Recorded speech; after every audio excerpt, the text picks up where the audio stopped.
Hey, how's it going, guys? It's Ryan from the Nostalgia Factory here, back again with another video for you guys. And today, guys, I want to review a game that I recently have completed, and I did everything for, aside from getting a few trophies and getting the full 100% completion for upgrading all characters and whatnot.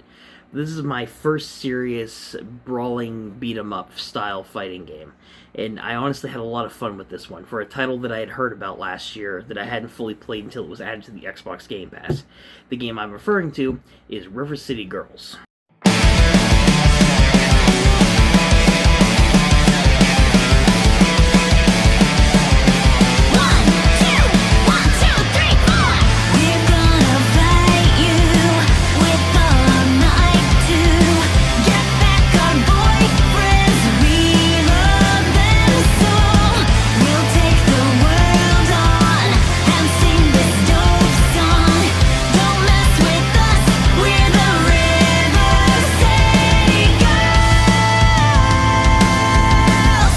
River City Girls was developed by WayForward and published last year in September of 2019.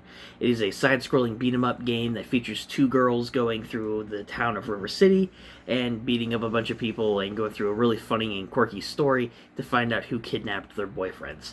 This game is a spin-off from the popular River City series from the NES, which is a popular beat-em-up series in itself.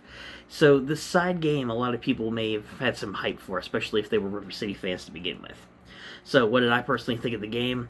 Well, first of all, the story in itself, just to get this out of the way, I really love the story. The characters are all funny and memorable. They had, like, great dialogue, witty banter back and forth. Story is simple enough to the point where it's not taking away from the action or the collectathon elements the game has. And it's just really fun going through the entire journey and meeting all these unique and crazy characters. Like some dude that lives at a junkyard that kidnaps people, a rock star that one of the other characters knew from school. And, of course, I can't forget, one of the most memorable side characters was Godai, voiced by YouTuber Jacksepticeye, who I'm sure most of you know. It was hilarious. I love this entire story. It fits this genre of games so well, and this is something that you guys, at the very least, need to watch on YouTube, or just play the game. The story's good. Now, this being an action beat-em-up game, this is a game that is going to intrigue a lot of fighting game enthusiasts out there, I think. It's not very different from other games in the genre. You travel through different areas throughout the game, complete different objectives and whatnot in order to reach different areas, each having their own little map progression system where each area is its own box that you can travel through. You travel through different areas, you beat up a bunch of people, you collect money, you learn new moves, and you get to upgrade your arsenal with different collectibles and different little quirks that allow you access to different abilities later on throughout the game. Pretty simple beat-em-up stuff. There's nothing really in-depth with the combat itself. You learn new moves at the dojo, you acquire money from people that you defeat, and the higher levels that you get, the higher level that you are, which makes you stronger within the game itself, which is a really cool element that this game added. One thing I didn't expect was the RPG elements, with having stats. Your max level per character is 30, and as you progress, you get the upgrades to your strength and your mobility and whatnot, and this is something really cool the game added. But the core gameplay itself of beating up people feels so satisfying. The control is fantastic. You move very fluidly. The most awkward thing is running, but that's something that you'll adjust to pretty quick, as you have to double tap each direction on the directional pad or the joystick, which is really good. All in all, even though that's the one quirk with the control, but the control's good. The combat itself is very satisfying to execute. The moves are really unique and creative, allowing you to pull off some fantastic combos, and there's just some really cool elements with it. But the combat itself is pretty simple, straightforward, not something complicated by any means, but it's something that I think was executed very well.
Now, aside from any side content that I'll get into here in a second, visually this game looks fantastic. This game goes for a 16-bit kind of aesthetic. The cutscenes themselves are in a manga slash anime style, and they look fantastic for this game. Now, there's not as many of them as the visuals themselves, which are trying to replicate the old NES style graphics. So these are more 16-bit, but the sprites look great. The different environments throughout River City look fantastic. The animation for fighting and the combinations that you're allowed to perform are all fantastic themselves. This game visually holds up very, very well, and this is going to be a beat-em-up game that a lot of people 20 years from now are going to look at and say, this still looks really good. And that's something this game pulls off very, very well. It will age, I think, very well with its visuals. And they're so simple, yet fantastic at the same time. And musically, this game surprised me as well. It's a very memorable, very catchy soundtrack, from the opening theme to the different areas that you go through, and even the ending credits scene being performed by a YouTube artist, Nate Wants to Battle, that I recognized immediately because I do like a lot of his work. This game features a lot of really great music pieces, and again, I cannot stress how catchy a lot of these tracks are. It goes really well with the very well done environments, and this game aesthetically and musically also just nails it.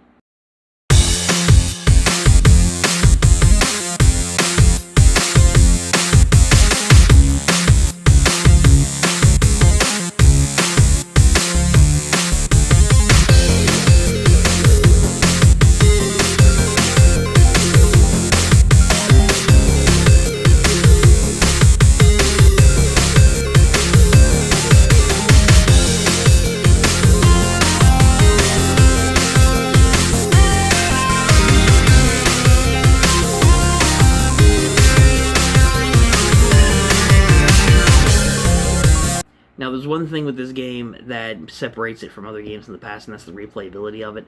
Like I said, this is a beat-em-up game. Take out the characters and the story, the visuals, the music, and you have a standard beat-em-up game. But the side content and whatnot will make you want to go and explore. First of all, after you complete the game normally, you're able to unlock more characters and whatnot that you can use and travel through different parts of the game on different difficulties, experience different movesets even though the story's the same.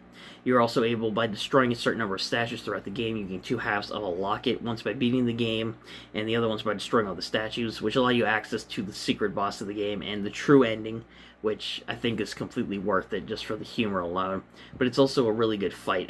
I'm not going to spoil it for you guys, but I think it's something that you guys should check out for yourselves if you get your hands on the game. It's fun.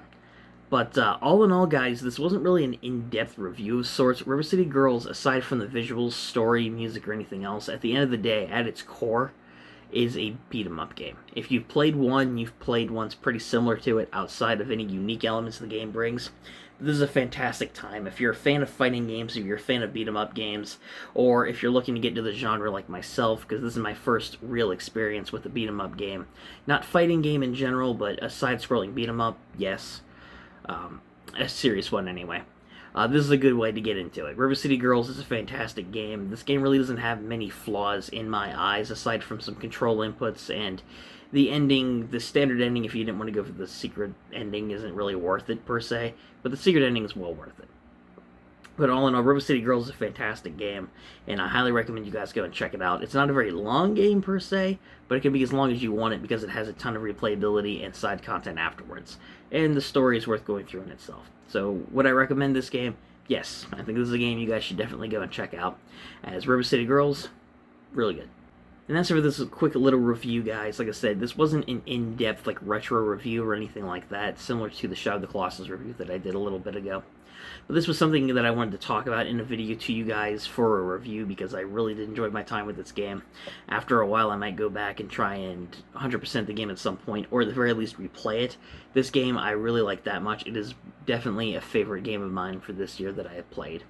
So, with all that in mind, guys, thank you so much for watching this video. Let me know what you guys think about this game in the comment section down below. If you guys have played River City Girls, and if you haven't, you should. But if you have any thoughts on it, let me know. If you did enjoy the video, give it a like. Subscribe to the channel if you guys want to catch more reviews like this in the future, and other gaming content as well. And with all that in mind, guys, this has been Ryan from the Nostalgia Factor saying, keep on gaming.